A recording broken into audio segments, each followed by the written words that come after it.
I am really excited to have Karen Carter with the Providence, which is part of the Elite Collection by Silverstone Watermark.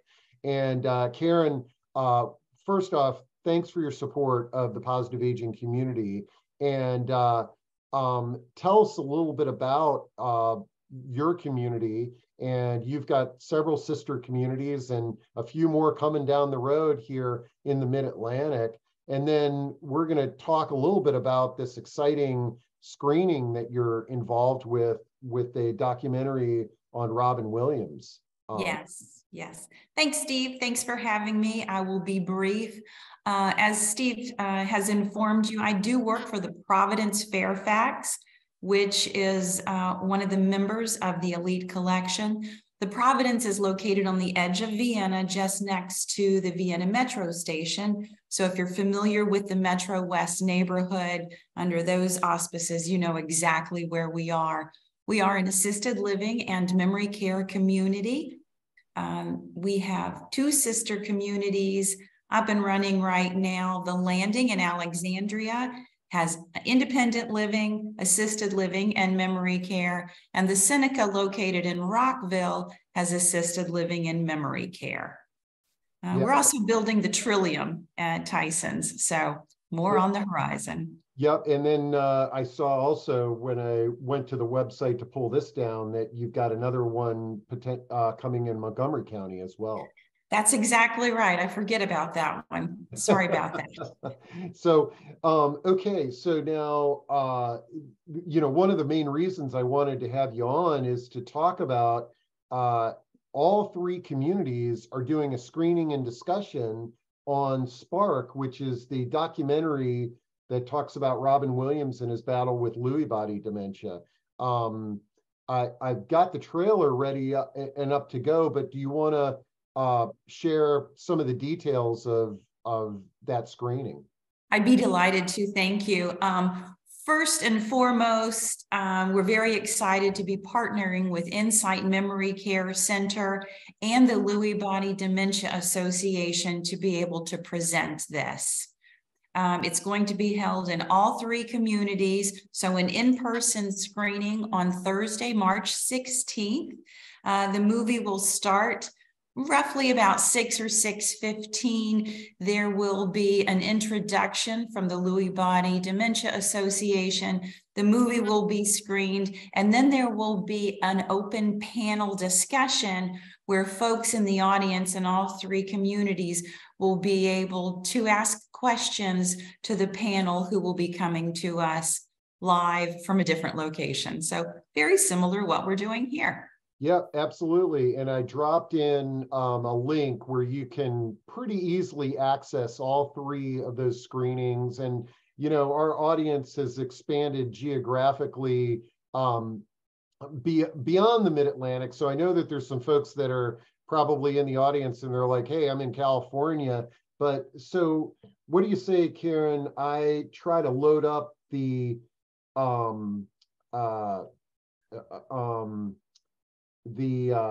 trailer for this movie, and I'm sure that if you're not in this area and you'd like to get a screening set up, that reaching out to Karen or any of us, we can help make that happen in your region too. Absolutely. Okay, so hopefully we'll be able to see and hear this.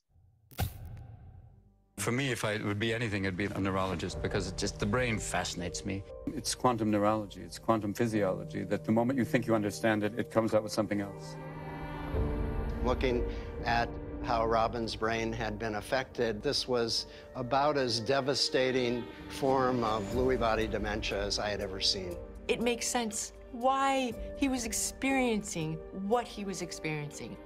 In terms of Robin's case and in terms of a lot of these individuals, they do have insight. The fear is when you start to think you're losing the spark, when the ember is starting to glow. That's a deep, deep fear for creative people. It's like someone who is sinking in quicksand and you've got them. Like, I can hang on, but I don't know how this is going to end. It's not a singular story. It's one that is an example. The estimates are that up to 1.4 million Americans have one of the Lewy body dementias. Everybody deals with grief in their own way. Anything I'm doing for us. So I'm a mother, a wife, a caregiver, I'm a widow, and I am a witness.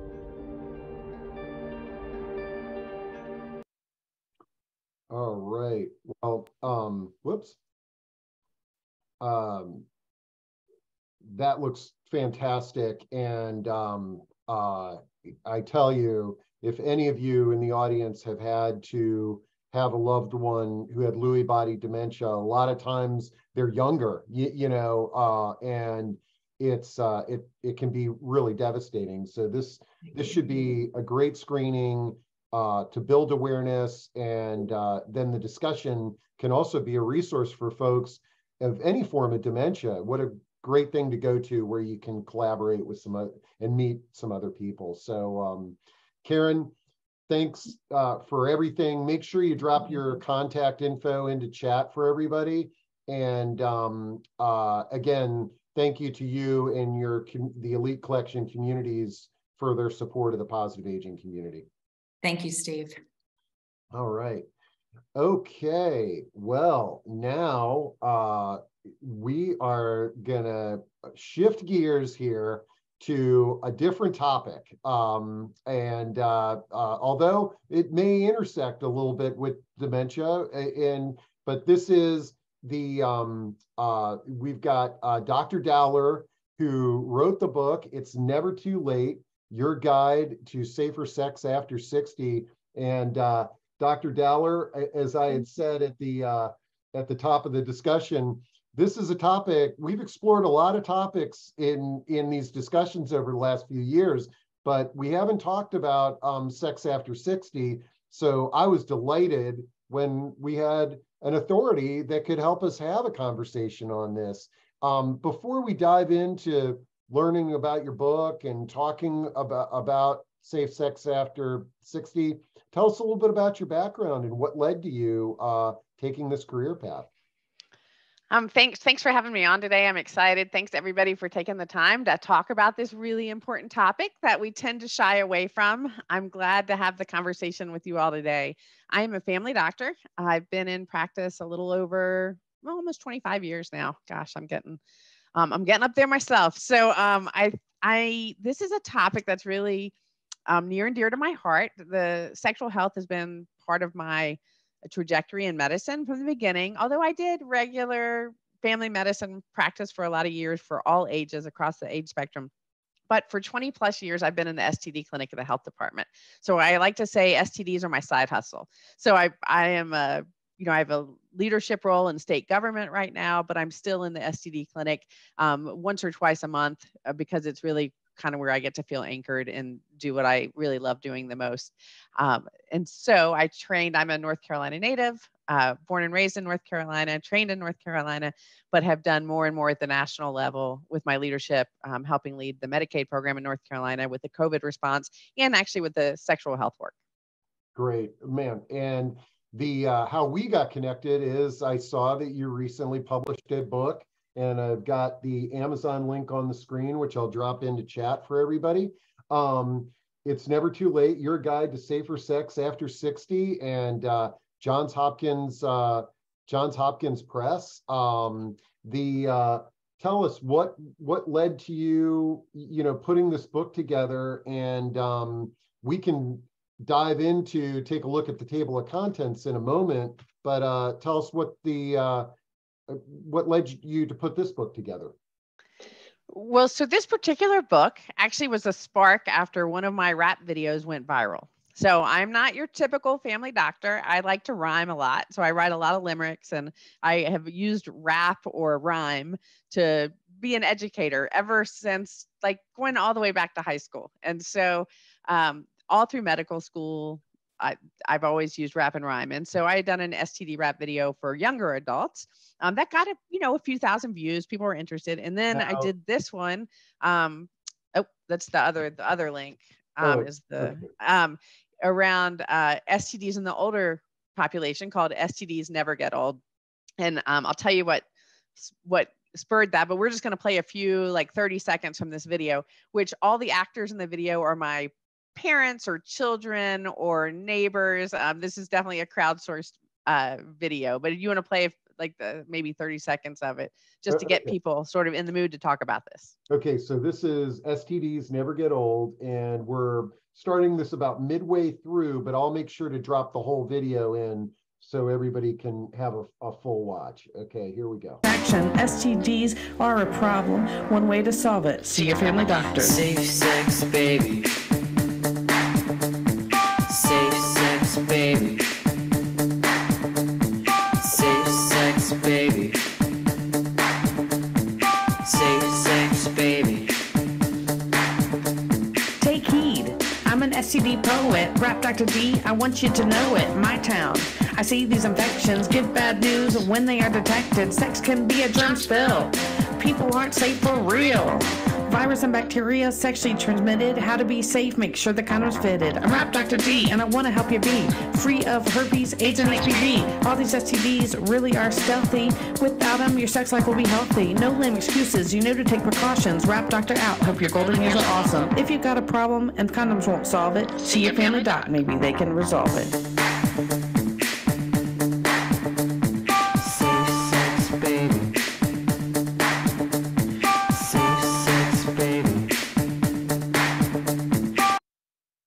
Wow, that is awesome.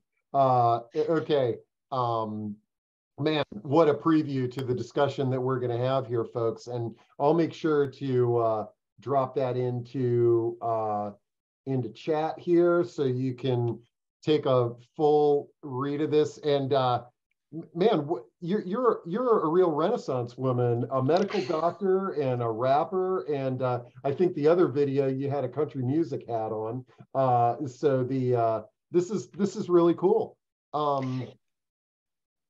So I've always enjoyed using humor and rhyme because I can't help myself. I was influenced by Shel Silverstein as a youth to get messages across. And what I saw over the last maybe 7 or 8 years now is in the STD clinic. I always kept my family practice where I did full, scope family medicine, but I would stay in the STD clinic a day a week or a half day a week because it just was the thing I enjoyed the very most.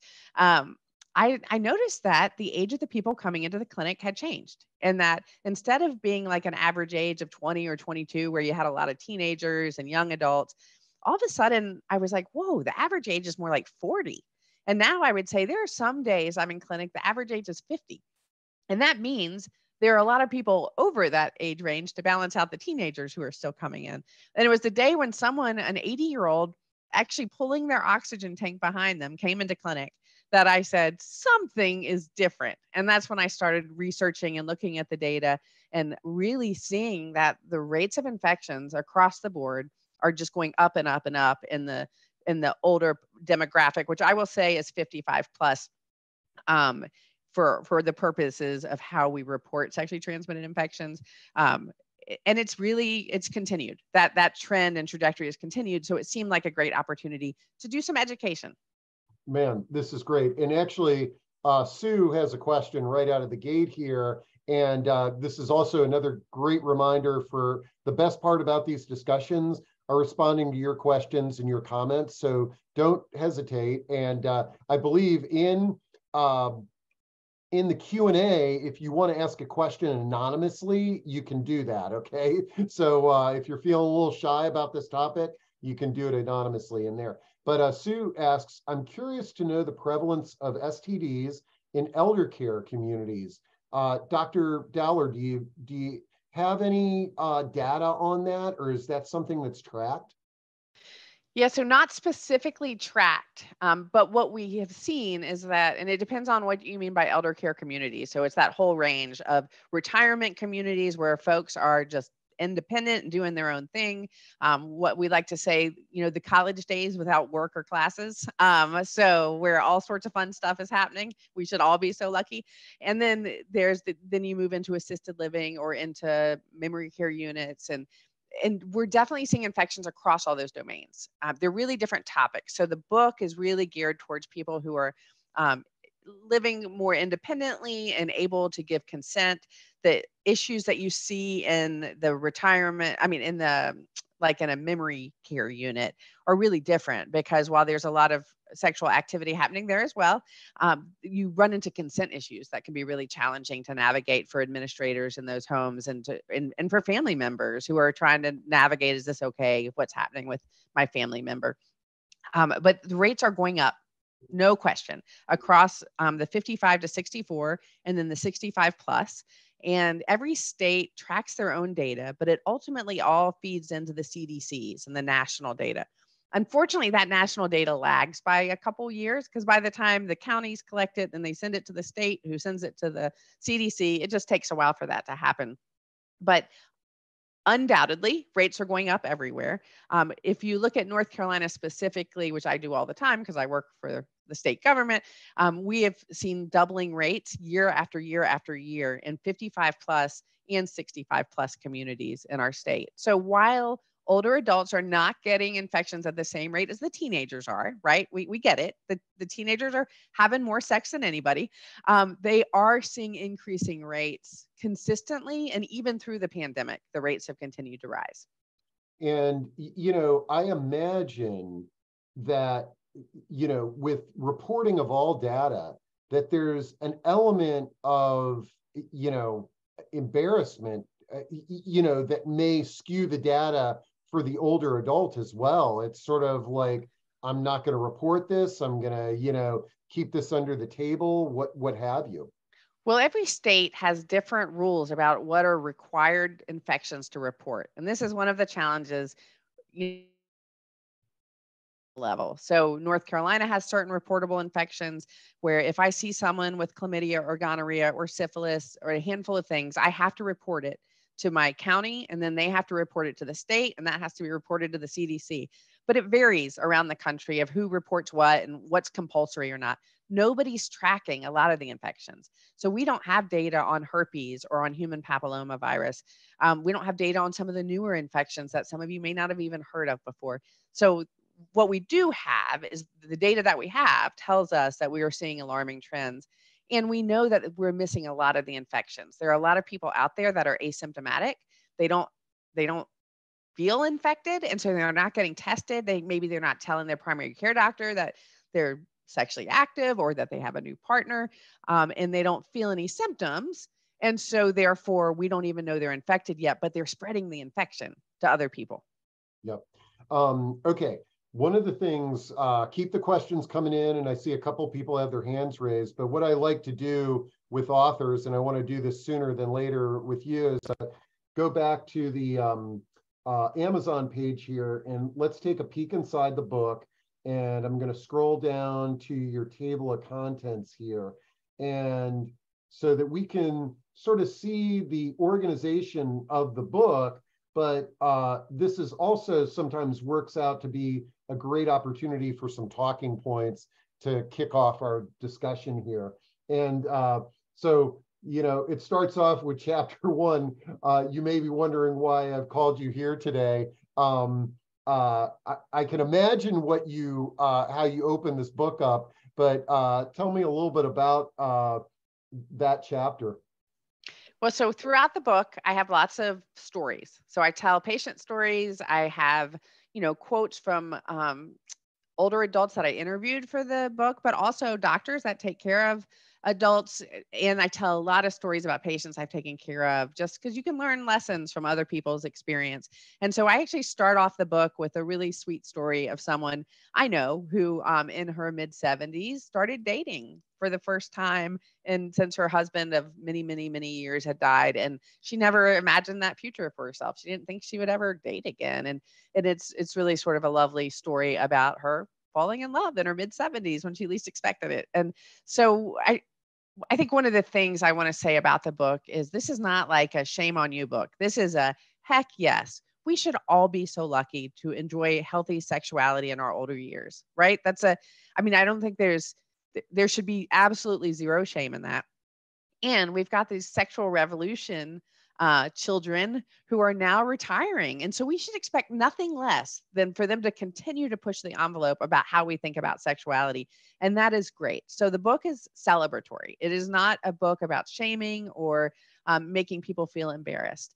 I start off sort of telling my story about how I got into this. I go a little more into my training during the AIDS epidemic and why I got particularly interested.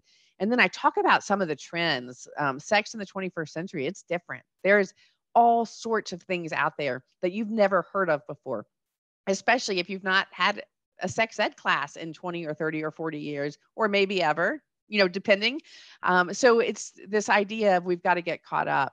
But we also have these patterns and trends. We have new drugs, so we can live longer, we can live healthier, and we can live more vigorously because we've got drugs to help with erectile dysfunction. We have hormone replacement that can help women enjoy sexuality later. There's all sorts of things happening on the medical side that help us live longer and have sex longer that are really important. And then there are these other patterns that we see around sexual networks. So using hookup apps and dating apps, it's so much easier to find people and meet people than it's ever been before. And whether you just want someone to share dinner with or to watch the sunset with, you want to have a long-term relationship, or maybe you're out of town and you just want to hook up with somebody. There's all sorts of ways to find partners and meet partners now that didn't exist 20 years ago. I love it. Now, one of the questions that I was going to ask you about is that, I know that a lot of the STDs are now treatable and curable. And I see that chapter 4 and 5, you've got the treatable and curable STDs and the treatable and not curable. Can you give us sort of the Cliff Notes version on that? And is my assumption correct that there's a lot of treatments that didn't exist, back 10, 20, 30 years ago? For sure. And so there are a lot of treatable, curable infections. Those tend to be our bacterial infections where you come in, I diagnose you with syphilis, I give you a shot of penicillin, you go home, everybody's happy. So we've got a lot of those infections. The one thing to be aware of is because we're seeing more drug resistance, emerging drug resistance, we just had our first case of fully drug resistant gonorrhea in the United States a month ago.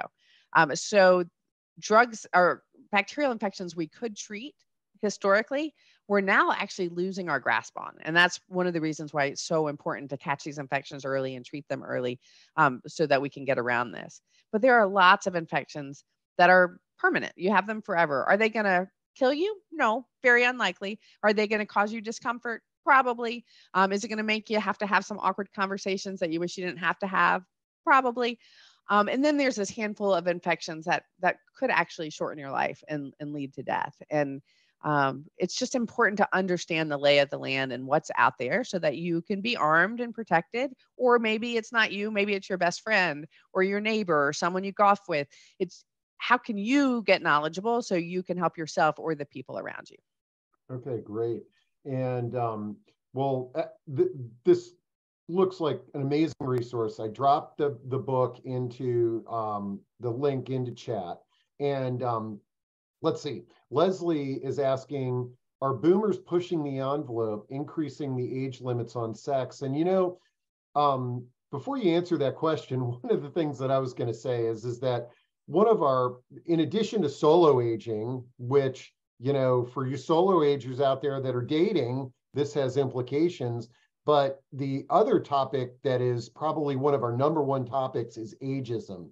And, this conversation about sex is one that is ripe for an ageist viewpoint, that it's sort of like, oh, I've probably uttered the words when, when I was younger, it's like, oh, there's no way I'm going to have sex over 60. I just wouldn't do that, and I'm almost 60 now. And I, can see, as long as my wife is cool with it, continuing our sexual relationship here. So so are boomers really sort of changing this dialogue now as we're growing older? Yeah, so I want to touch on both those things because they're really important. Ageism, absolutely. So there is this assumption in healthcare, I think, whether it's explicit or implicit, that older adults are asexual, that something happens and you no longer have sexual desires or needs. And we know that is not, in fact, true, except we're not good at doing this in healthcare. And so if you think back to the last time you had a physical or maybe a Medicare annual wellness visit, did they really dig into, are you sexually active? Are you sexually active with men, women, or both? Have you had new partners in the last 3 months? We're all guilty of it. You start making assumptions about people. Maybe you have a patient that's been through prostate cancer and you're like, oh, they're not having sex anymore.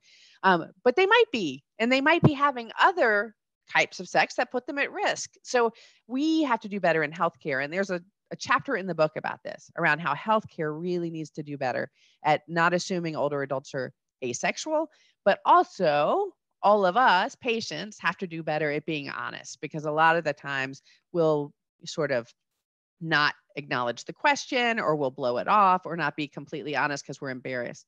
I've done a lot of urgent care work in my career, and a lot of people will go to the urgent care for their STI testing because they don't want to see their family doctor, because maybe they sing in the choir with their family doctor, or they just don't want to let them know that they hooked up with somebody where they were on a business trip. You know, it's a different thing. So back to the question about boomers, absolutely. I mean, this is the group that's retiring now that brought us free love and helped us talk about masturbation and helped us think around protection. And this group pushed the envelope a long time ago. Now they're retiring and they are truly pushing the envelope. So swinging, sex parties, key parties, all these things are alive and well in the older population. And great. I saw a guy in clinic recently who is 56 years old and had just gotten home from a lovely weekend of having sex with quite a few people in another state. He unfortunately had gotten some infections, but we should not make assumptions in healthcare, and know that we are definitely seeing that the envelope's being pushed, and great. Yeah, and you know, as you were talking about that, let me pull this book down. It's I'm reminded of, if anybody's interested in an interesting read, there's a book out there called Leisureville, and it's behind the scenes of the large retirement community called the Villages in Florida. Most people are familiar with this, but the book is wonderful, and but there's a couple of chapters that are talking about how it's like game on down there for a few folks. There's a character in the book called I think Mr. Midnight, who's got, you know, the jar of Viagra right on his counter, and he's got a ton of girlfriends, and you know, it's off the hook with him. And so you know, it's not unique to the Villages. And so there are, I think, 20,000 retirement communities across the country.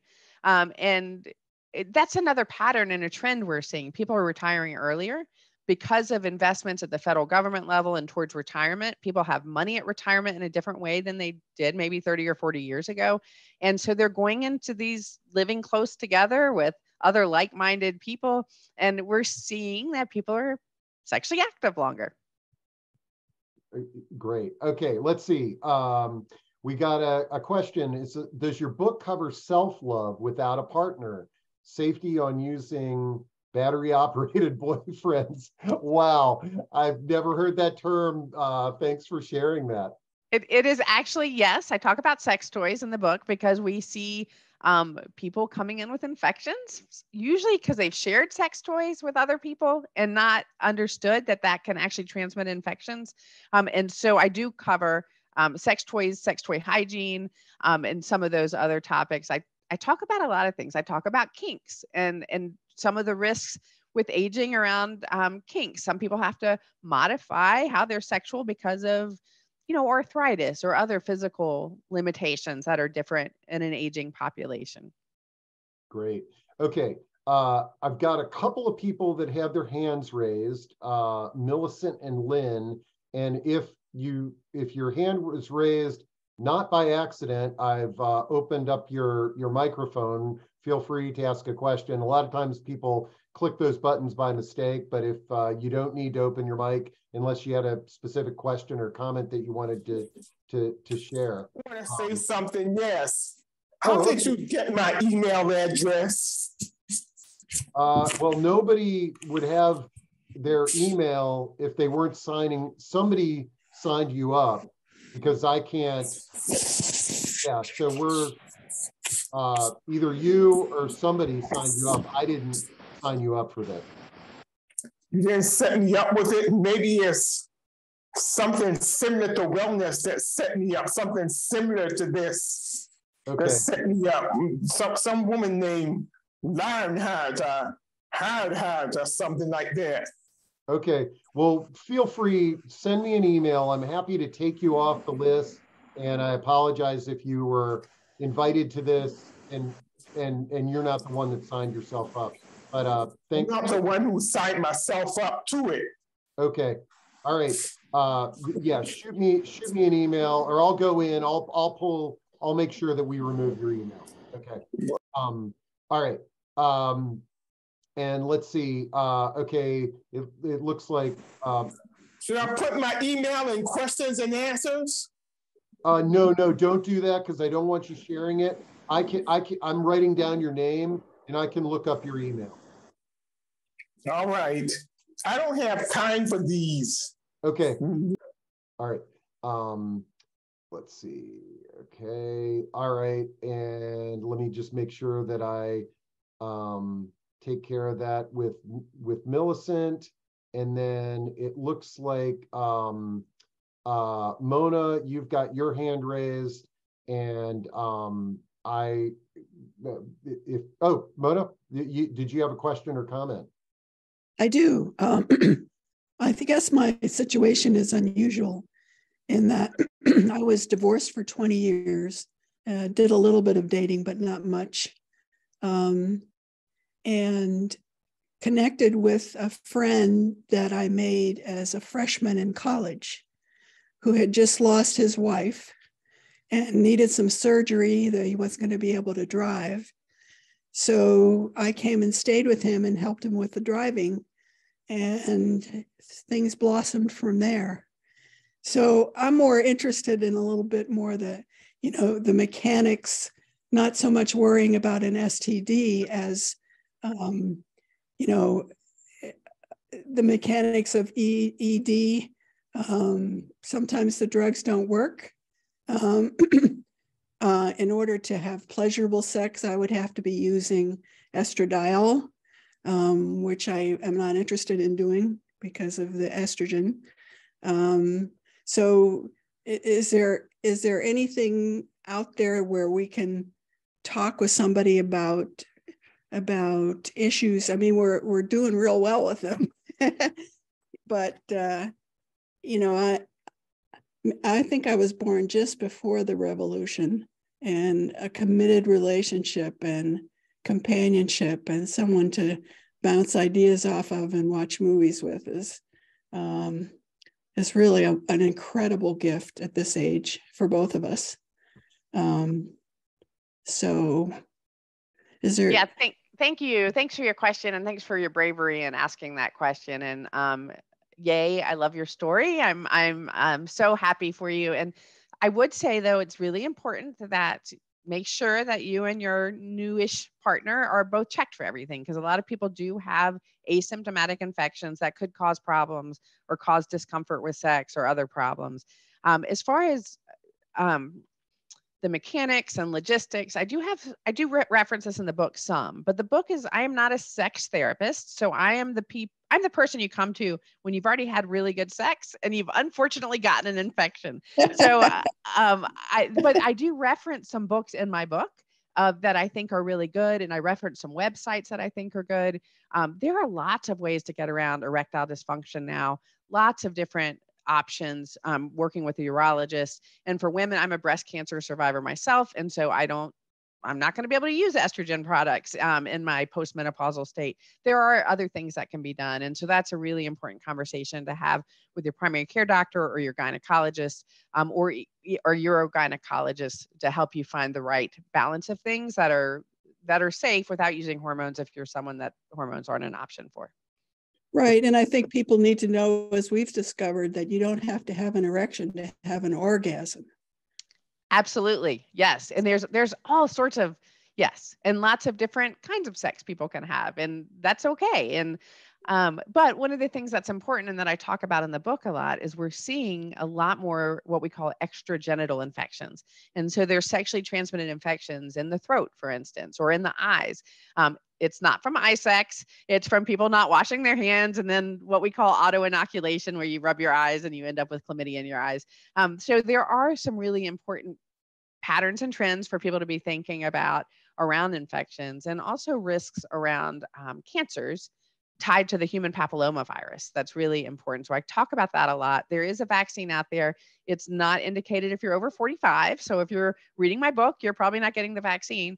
But I bet there's a young person in your life that would be good to make sure they've gotten the vaccine, because what we're seeing is only about half of people have been vaccinated. And we're seeing this huge increase in head and neck cancers in the 50+ demographic because of human papilloma virus, which we can now prevent with a vaccine. Okay. Well, we haven't had any indication for either of us that we needed to be checked, but you think we ought to be checked anyway?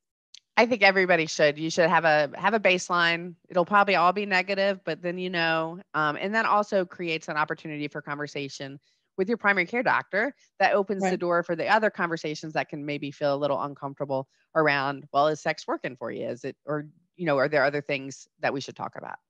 Yep. Okay. Thank you. Yeah, thanks a lot. Thanks for sharing. That was fascinating. I really appreciate that jumping in there and making that comment. And the suggestion to sex therapists is a wonderful one, and it's probably not something that if you've never been to a sex therapist before, going to one for the first time in your 50s, 60s, and 70s might feel a little bit uncomfortable. But I love leaving people with resources on all these things. Do you recall like any of the websites or the books that you reference on that topic that I could share with the audience? One of the books I like is called Come As You Are, and it's around women in their sexual health. And one of the things I really like about this author, I've never met her, but she talks about the stigma that many women have, and particularly older women today have, around their genitalia being dirty, and that they were always taught when they were young that they're privates. And that it's dirty, and that there was all this sort of shame around it. And so I really like her message and the way she talks about that and helps women think about this a little differently. Okay. And that reminds me, seeing that audiobook there, my book is available in an audiobook, I'm excited to say, and I get to read it. And so I had to audition to be myself. That was a surprise. I didn't know that was part of the whole writing a book thing, but I got cast to be myself. And so if you're someone that is like, oh, I don't know that I want to read this book, get the audiobook, and then I'll keep you company on your walks or your drives. And my husband listened to the book that way. He's enjoyed the audiobook version for him more than the written book version. It's pretty sad, and that I really don't read that much anymore because of because there's so many audio resources, and it gives you the ability to do something else while you're reading the book. And absolutely, you can multitask. You can be cooking dinner, or I'll go clean my chicken coop while listening to a book. So yes. Not joking. You have a chicken coop? Yeah, I've got chickens. I live on the side of a mountain in the Appalachian Mountains, and yes, I got chickens. Great. All right, let's see. Marilyn says, hello. I had this talk with my seniors because online dating is going wild here and door to door. So it sounds like Marilyn may work in a senior living community. We talked about safe sex. I brought condoms down for anyone who wanted it. However, I did let them know that that if they are open for business, you open. If you're closed, you're closed. Okay, so I think what she's talking about is yes means yes, no means no. If you're I think that's right. Or you're open to infection if you're having, I mean, like there's this sort of idea. I read it sort of more like if you're open, you're open. And condoms, this is a great point. Barrier methods, condoms. There are actually 3 barrier methods we have now, and a lot of people don't know this. There's the male condom, which is the one everybody thinks about.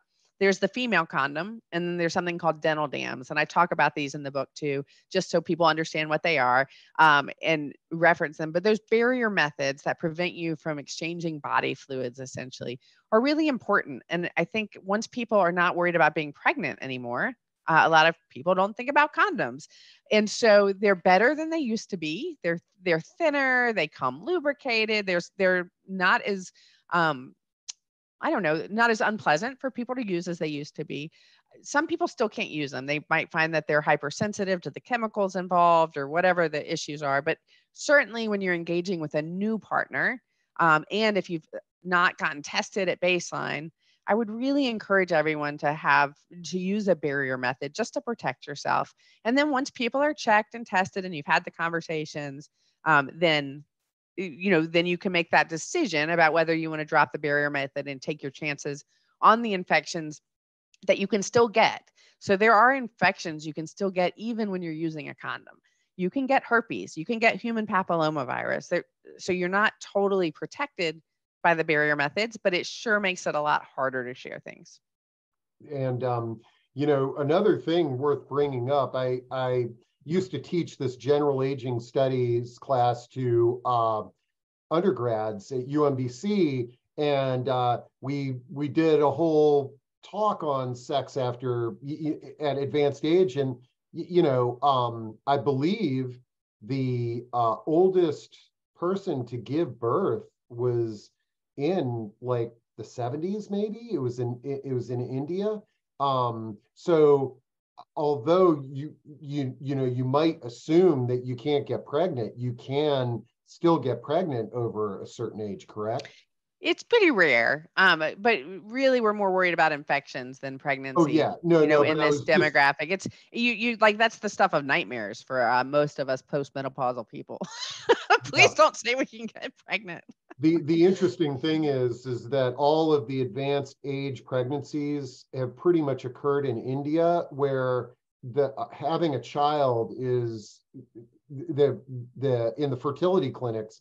They have a much older demographic, and these families trying to have children year after year, and they finally get pregnant in their 60s. So it probably can't really happen without some good fertility engineering there.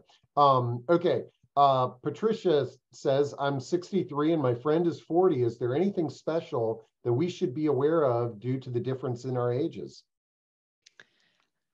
Nothing specific. It's more about what risk factors you bring to the table. I take care of plenty of people in their 60s who are having way more sex than people I know in their 40s. So I think it's about, what are their risk factors? I talk about this a lot in the book around understanding sort of there's a spectrum of risk with sex. So women having sex with women are the lowest risk. You're least likely to get or give a sexually transmitted infection, all the way up to men who have sex with men are the highest risk. And one of the things that we have seen is that gender fluidity and sexual fluidity, polyamory, so having multiple partners, is much more common now than it has been in some time.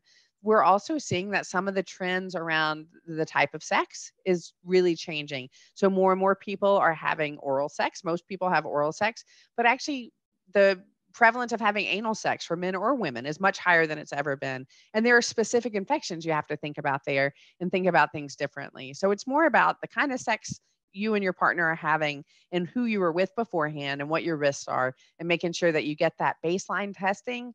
And if you're having other partners, fine, just make sure that everyone's getting tested a little more frequently. So if you get an infection, you know it, you can treat it if it's a treatable infection and not share it with somebody else. What we don't want is people, spreading things and then causing problems for people. Great. Okay, let's see. All right, Lynn, I think, Lynn, you had your hand raised, and I think Mona has her hand raised again. So Mona, if you wanted to unmute, if you have any follow-up questions that you wanted to bring up. I just wanted to really stress the thing that we've discovered, which is, I think a lot of people, you know, if they have ED, they think they're out of the ball game, and it's not true at all. So just putting that out there. Oh, thank you, Mona. And I mean, you know, I think that's a testament. You know, I certainly see a lot of television ads and promotion in this area. So from a doctor's perspective, do you have any insights on ED and its impact on things? Well, I think that Mona's point's really well taken. There are lots of ways people can experience sexual pleasure, even if they're not able to have an erection in the way that they did earlier in their life. And so it's a really important piece of it. And then there's also this whole value around intimacy. You know, some people are going to find that sex is uncomfortable for them as they age, particularly women, or will have lots of issues around vaginal dryness and lubrication, and they might, or maybe they've got terrible arthritis in their hips. There are reasons why some people will decide that being sexually active in a traditional way just doesn't work for them anymore. But you can still enjoy intimacy. And there's lots of ways to enjoy intimacy, but it's also not without risks. And so it's just important to be thinking about, and that's what I try to get through to people in the book is like, here are the basics that you just need to know. And so depending on how you're being intimate, these are the things you should get checked or talk to your doctor about. And these are the things maybe you don't need to worry about. Man, wow. Well, this has really been great, Dr. Dowler. And I want to make sure that I leave time because we're going to close this discussion out with your grandma got infected with a virus video. But before we jump into that, are there any sort of talking points or things that that you'd like to make sure that folks know about that we didn't address in our conversation today? I think I challenge everybody out there to do two things. One, be really open and have dialogue with your partners and with your doctors, just to make sure you're taking care of yourself. Open dialogue is really, really, really important. And this is a topic that's really hard for a lot of people, not as much for the 20-year-olds today as maybe the 70-year-olds today, just based on historical norms and where their comfort level is. But having an open dialogue is so important. And don't let people assume you're asexual. So challenge your healthcare provider to talk to you about sex and to ask you if you're at risk for sex, because the more they hear that from people, the more they're going to get more proactive around screening and testing. And that's really important. Don't let people think you're asexual or that your friends are asexual. And I guess the final thing I will say is, even if you're not thinking you need to get caught up on what's out there in the sexual health world, you might have a friend that needs you to get caught up. You might have someone you know or you live near or you enjoy singing in the choir with, that you know are making some choices that are a little risky, and that maybe if you can arm yourself with knowledge, you can be a good resource for them. That's great. And you know, a lot of this is anecdotal, of course, but I know I've had conversations with adult children who are at odds because mom or dad, let's say, you know, widowed and met a new partner, and they discovered that they're having sex. And this is, you know, you hear these stories all the time where it's sort of like, this can't be happening. And any words of wisdom to those adult children or to mom and dad who, you know, are moving into a new chapter in their life? Well, I think as long as you're a consenting adult, this is, you know, it's still your ball game. You do what you want to do. But if they're concerned, you know, hear their concerns. Maybe it's because they know about some infections. Maybe they've navigated some infections and they're worried about your risks, or they're worried about you getting hurt. That's okay. When you get into the category of non-consenting adults, which is more of where I hear where someone's got a type of dementia like Lewy body dementia, where they're disinhibited and they have more sex drive, but there's concern about, are they consenting? Is it really true consent? Are they able to consent? Those are really hard conversations and often need to be done in partnership with a geriatrician or with someone in the memory care world to help understand, is this a safe and healthy consensual sexuality, or is this someone dealing with coercion? Yeah, really, really good talking points there. And I think so many of the conversations that we have here, communication with each other is the root of all problems and solutions, so great words of wisdom there. Now, Owen has a question that I think defies age, and it's any thoughts on the variance in sex drive between partners? Any feedback that you can provide there? And again, we know you're an STD expert and not necessarily a sex therapist expert, and I would probably put that over more into the sex therapist bucket. It is definitely more in the sex therapy bucket, but it's a real challenge. I mean, it's real. And I think working through having those dialogue, that conversation about what you're comfortable with, what you need, what your partner wants and needs. And then if you're just going to be at odds on this, what are the solutions? There are solutions out there, whether it's that self-pleasure solution, whether you decide you want to have an open physical relationship. I mean, people make all sorts of different choices. A gentleman I saw recently in the clinic had told me he had a longtime partner, but his longtime partner just wasn't interested in being sexually active, but didn't mind that he was occasionally having hookups as long as he remained emotionally attached. That was their choice. That's how they were comfortable. So having those dialogues, finding out where your boundaries are and your safeties.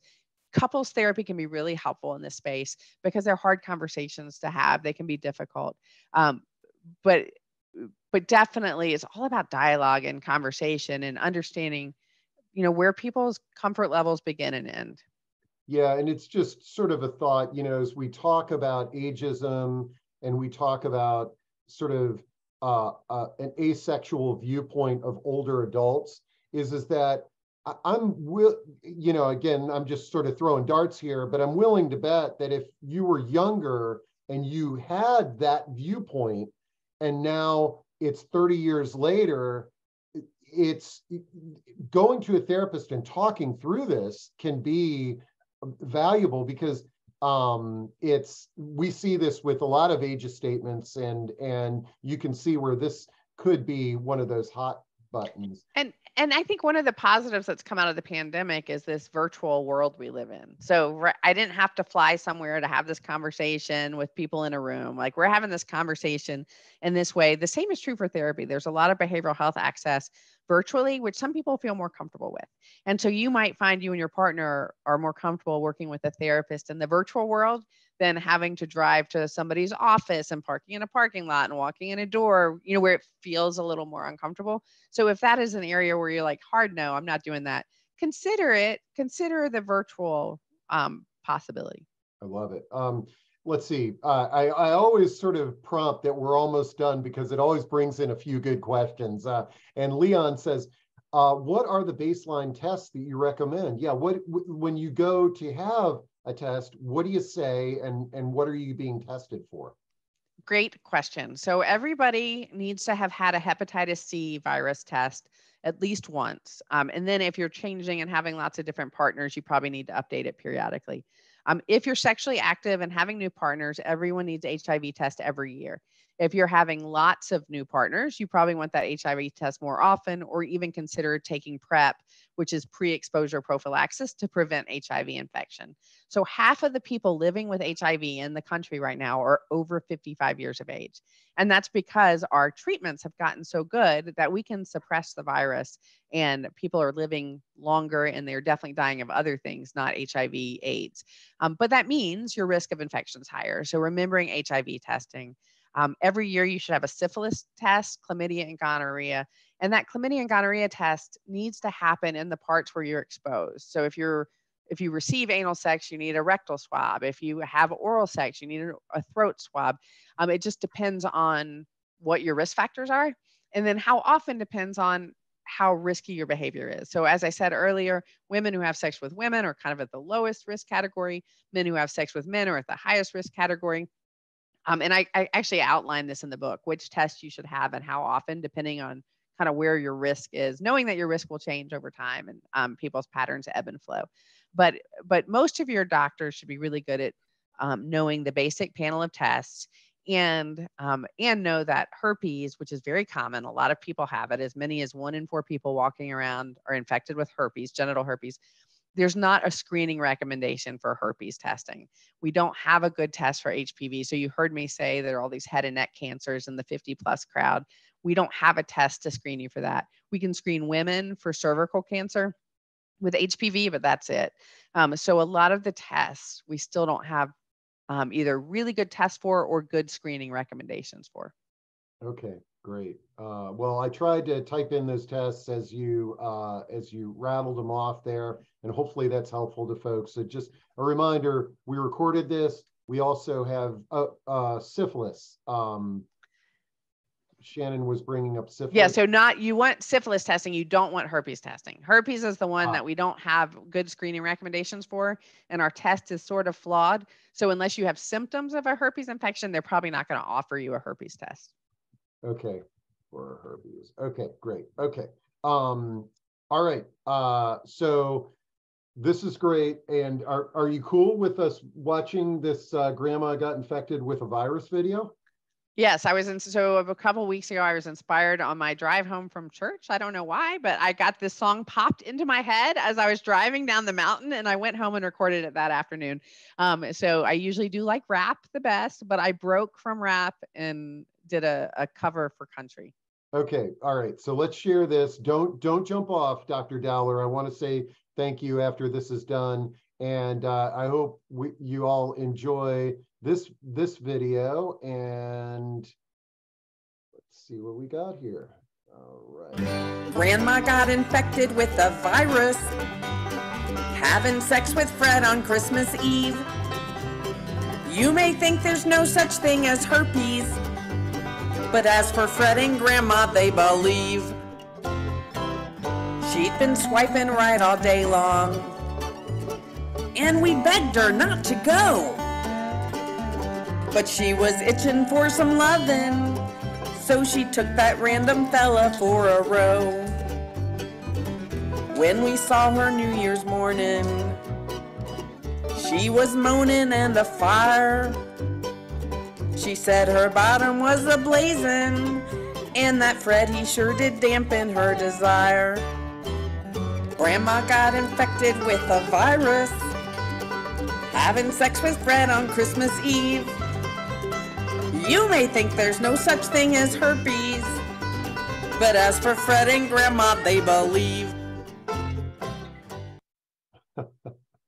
Oh man, really good job on those videos, and I'm really impressed. So, well, Dr. Dowler, thanks so much for introducing this topic to us, and a big thanks to all the folks that tuned in today, and the questions and the sharing. I know that's not easy on a topic like this, but I think that I think one of the things that I really appreciate, like you said, is that your book is not meant to shame anybody. It's meant to empower us. Is that, whatever our preconceptions of aging and sex is that you can throw them out the window. It's individual, and it's having conversations, and it's being safe, and it's enjoying this next whatever chapter in life that you're in. Absolutely. Well stated, Steve. Thank you for having me. Thanks for being brave and having the conversation. All right. Talk to you soon, and lots of compliments. Thank you for this important discussion. I like Dr. Dowler's style, Barbara says, and I do too. Thanks so much.